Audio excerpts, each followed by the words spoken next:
Many psychics, mediums have talked of us approaching a major shift in human consciousness and entering a new era, a new paradigm. And so many of them are pinpointing the winter solstice of this year, 21st of December, as the time when that's going to happen.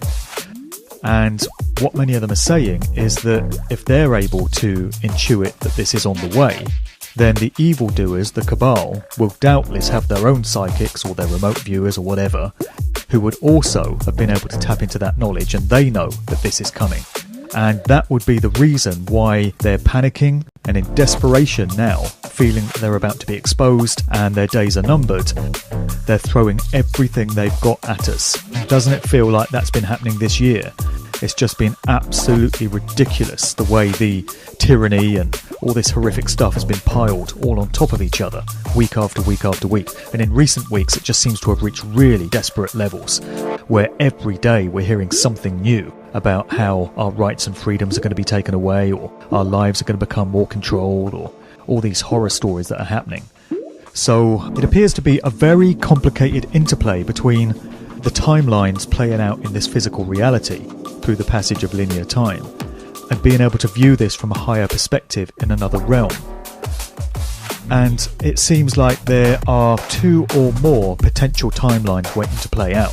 One in which the controllers, the evildoers, get their way, and the other in which humanity takes back its power and puts down the evil.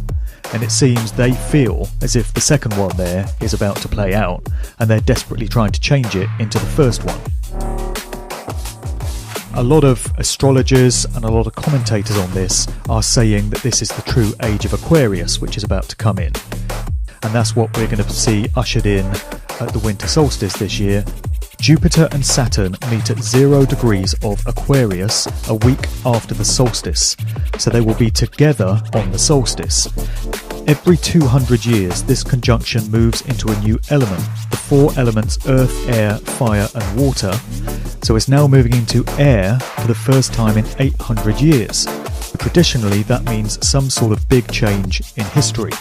At the solstice these days, we get the galactic alignment when the Sun at 0 degrees Capricorn is crossing over the galactic equator that is the middle line through the Milky Way. This happens once every 13,000 years.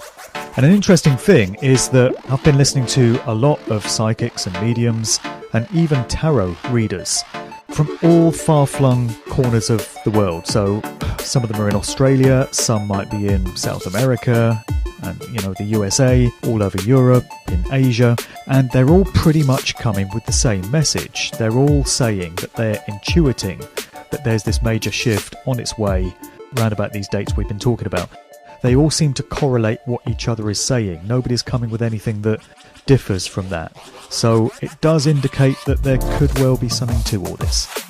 I'm consciously trying to stay focused on positive outcomes and trying to manifest that through thought. I've just had so much attached to what I've been putting out there in terms of my wishes and intent, and I came to realise that you have to put it out there and let go of it and let the universe do the rest. And I think that's some pretty sound advice for everyone right now. But another thing I did want to just mention is that all this great stuff that is said to be coming in, we shouldn't just be sitting back and allowing it to happen and not participating in the process that needs to take place to help it to come in. A phrase that often comes to mind to me is, God helps those who help themselves. So it's not enough just to say, oh, everything's going to be fine, everything's going to be wonderful, we can just sit back and watch the show. There's still work that we all need to be doing. We need to be resisting tyranny.